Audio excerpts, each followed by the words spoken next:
A história que eu mencionei dias atrás aqui sobre o meme de Jesus publicado pelo MTST rendeu. A história rendeu, foi um debate que aconteceu nas redes sociais nesses últimos dias, até chegar a um ponto que pessoas começaram a questionar a possibilidade de que ateus pudessem falar sobre esse tópico. Uma dessas pessoas é uma jornalista da Gazeta do Povo, a Madeleine Laxo. Ela publicou o seguinte: a vergonha alheia dos ateus dando aula de Bíblia na Semana Santa. Haja autoestima. Falam de um tema que não dominam para quem domina e acham que estão arrasando. Eu já tive dó, agora só tiro sarro mesmo. Não é possível se achar tão inteligente sendo tão burro. E aí as pessoas, muitos ateus inclusive, reagiram a essa fala da Madeleine, perplexas, basicamente perplexas, né? E aí eu quero entender algumas coisas com vocês sobre isso, né? Será que ateu pode falar sobre Jesus, falar sobre Bíblia, falar sobre evangelhos, falar sobre religião ou não pode? Como resolver essa questão aqui? Para começar, eu vou mencionar o autor, que é o Baruch Spinoza. Ele tem um livro aqui chamado Tratado Teológico Político, e o Spinoza, na época dele, era considerado como um ateu. Ele não era bem um ateu no estrito senso, ele seria mais um panteísta, ele achava que Deus perpassava todas as coisas, mas não era um Deus personalizado. Mas nesse trabalho aqui, o que o Spinoza, um ateu na época dele, considerado um ateu, alguém que negava as religiões institucionais, ele era judeu, ele nasceu no lar judeu, o que ele faz nesse trabalho é analisar muitas contradições que existem no interior da Bíblia. E aqui tanto na Bíblia judaica, quanto também nas escrituras dos cristãos. Então, assim, você tem um autor que, possivelmente, de acordo com a Madeleine Laxo, não poderia falar sobre isso porque não é cristão, não é alguém que seja religioso. E aí, a fala dela, aqui a gente vai ter que analisar o que foi dito, o modo como ela estruturou esse pensamento dela e como isso não corresponde a nada na realidade. Ela diz aqui os ateus. Ela não delimitou esses ateus, ela não, disse certos ateus que não conhecem religião, ela simplesmente jogou aqui os ateus como se todos os ateus fossem ignorantes em relação à religião. Se a gente for pensar na demografia brasileira, se a gente for pensar em como é a composição das denominações religiosas no Brasil, a gente sabe que, um percentual absurdo de brasileiros, 90% dos brasileiros são religiosos, frequentam religiões ou nasceram dentro de certas religiões. Então, apenas 10% dos brasileiros seria não pertencente a religiões institucionais conhecidas.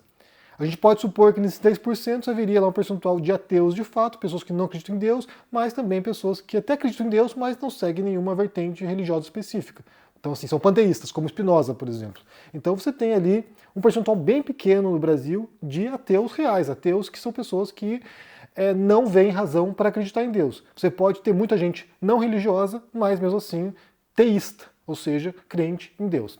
Então, ela joga esse termo, os ateus, debatendo as escrituras, debatendo a Bíblia, e os ateus é um grupo muito heterogêneo, um grupo muito diversificado, não existe uma coesão em pensamento ateu, cada ateu tem uma visão, não é uma religião, não é um grupo, organizado que tem um dogma, que tem, doutrinas, não, cada ateu pensa uma coisa, cada ateu tem uma relação com a religião, inclusive. E eu suponho aqui, com base na minha experiência, morando em vários países, que países com grande número de ateus, possivelmente a questão religiosa não é tão importante. Por exemplo, aqui na Espanha, conheci alguns ateus aqui que simplesmente a religião é um não problema. Deus é um não problema, eles não pensam sobre isso.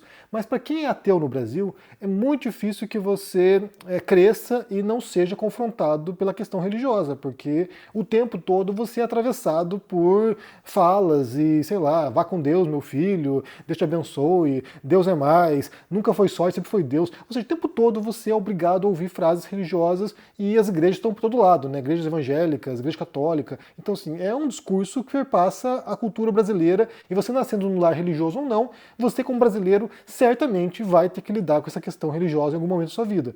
Eu, por exemplo, aqui eu posso contar minha experiência individual, como foi esse momento de descrença.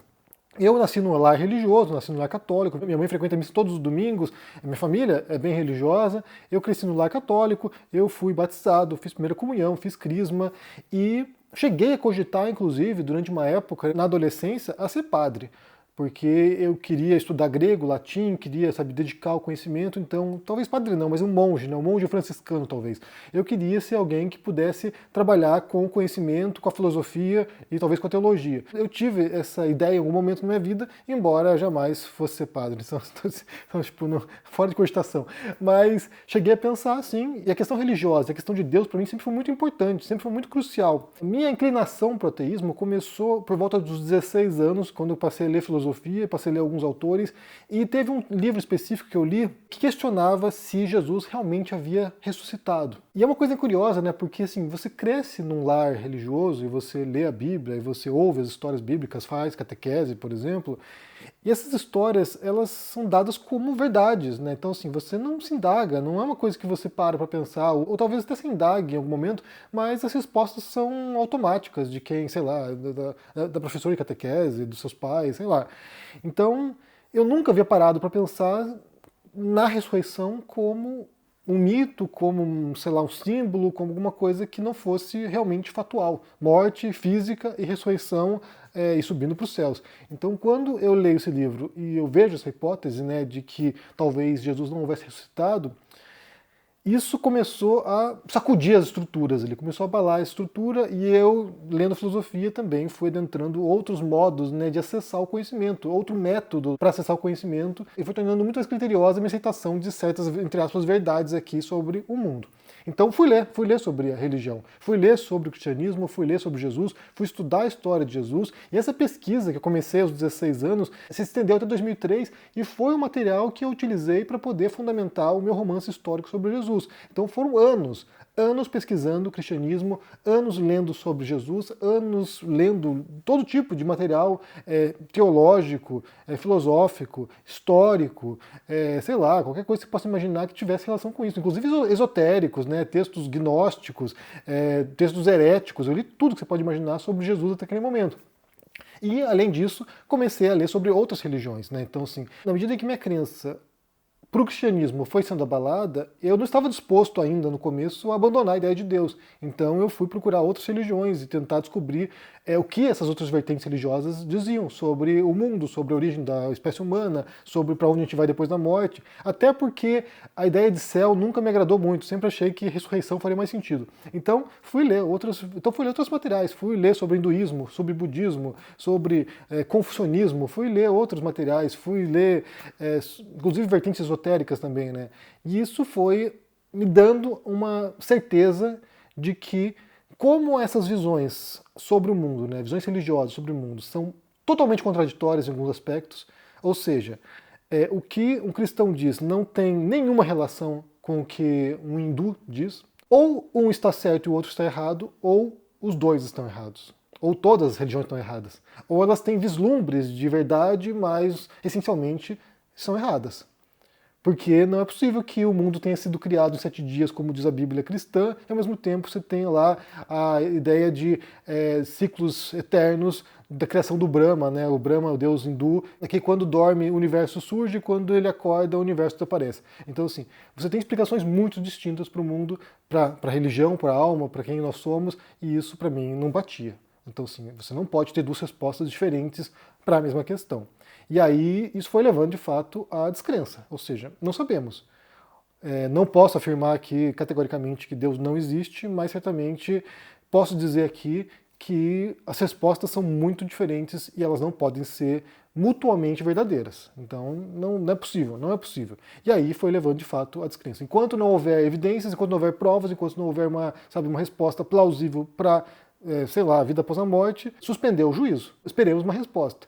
Nesse momento, eu não vejo nenhuma razão, nenhuma explicação plausível, nenhuma justificativa que me leve a acreditar que haja um Deus consciente nesse sentido de que tem vontade, de que, sabe, quer que nós façamos alguma coisa, que quer que rezemos para Ele, que faz milagres. Então, assim, não vejo razão para acreditar nisso. Mas suponho que minha história não seja tão excepcional assim. Eu imagino que para muitas pessoas o ateísmo é um processo. Começa em algum ponto na juventude ou na idade adulta e a pessoa vai gradualmente se afastando da religião. Então não quer dizer que a pessoa, um brasileiro hoje, que, se for ateu, não quer dizer que ele seja um ignorante em relação a questões religiosas. Pelo contrário, ele pode ser alguém que tenha estudado muito a religião e, por causa disso, ter se afastado porque havia muitas contradições.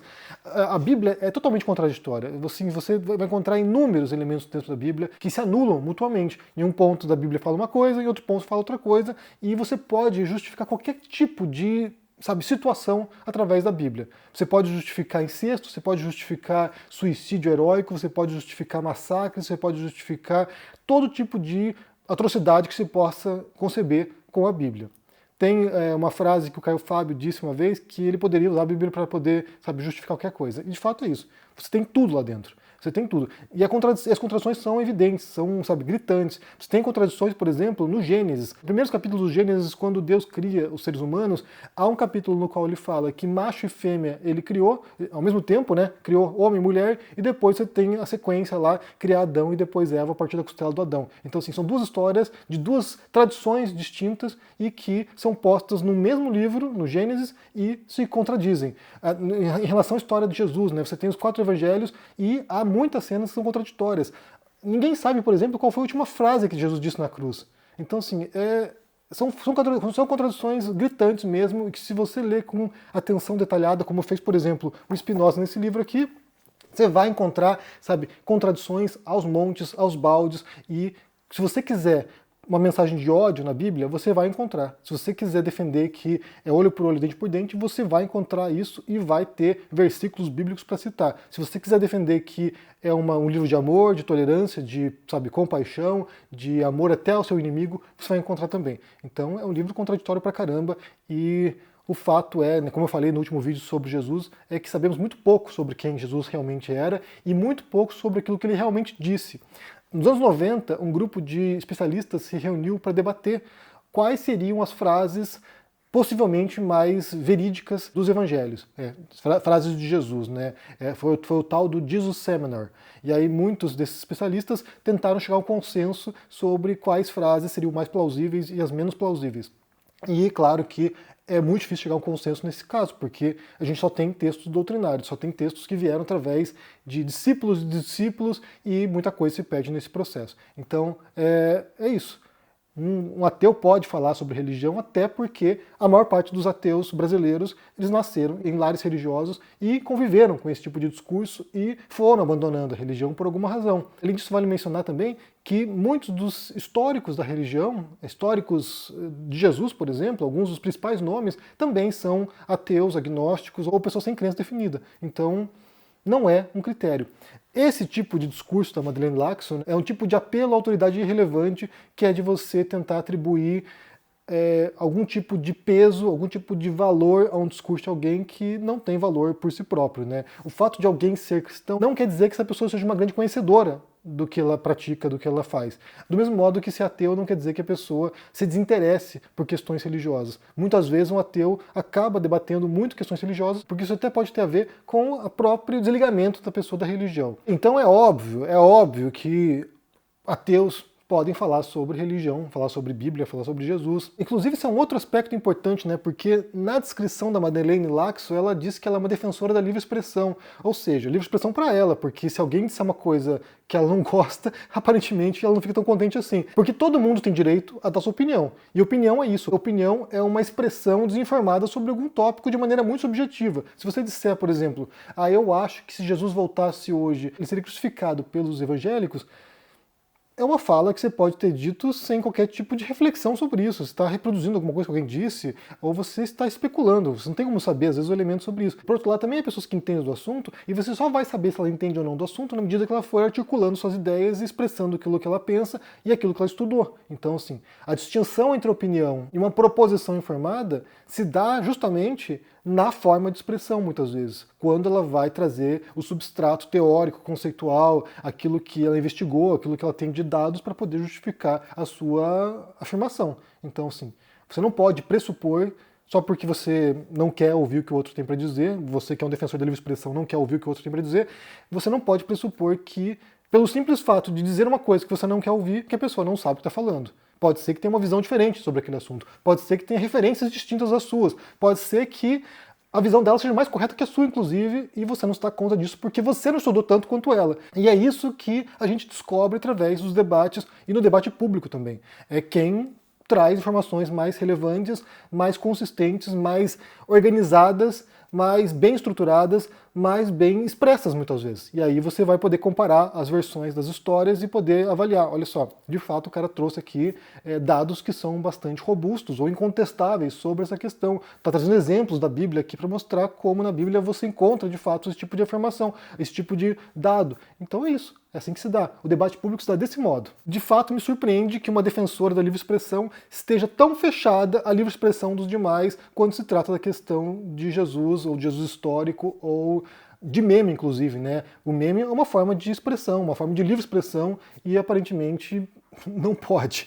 Bem, me diga o que vocês pensam aqui sobre essa questão, se ateus podem ou não se manifestar sobre questões religiosas, Bíblia, Evangelho, Jesus, o que você pensa sobre isso? E se você for um ateu, qual foi o seu processo de afastamento da igreja? Se você nasceu no lar ateu, que é mais raro no Brasil, como é que foi essa descoberta dessas questões? Ou se você se afastou e como foi esse reconhecimento aí, essa dúvida que você tinha em relação a Deus e a religião? Deixa aqui embaixo no comentário. E só lembrando que no mês de maio eu vou estar no Brasil organizando clubes de debate. A gente vai se encontrar no fim de semana aí, eu estarei em São Paulo, Rio de Janeiro e Curitiba, e a gente vai se encontrar para debater assuntos cabeludos, para aprender técnicas para expressar melhor suas ideias, para poder defender melhor sua posição, aquilo que você pensa. A gente vai realizar debates, então se você quiser participar, vou deixar aqui na descrição o link para os 3 eventos em São Paulo, Rio de Janeiro e Curitiba. As vagas são limitadíssimas, eu quero que haja espaço para que todos possam participar. Então, quem quiser participar, em maio vai acontecer clubes de debate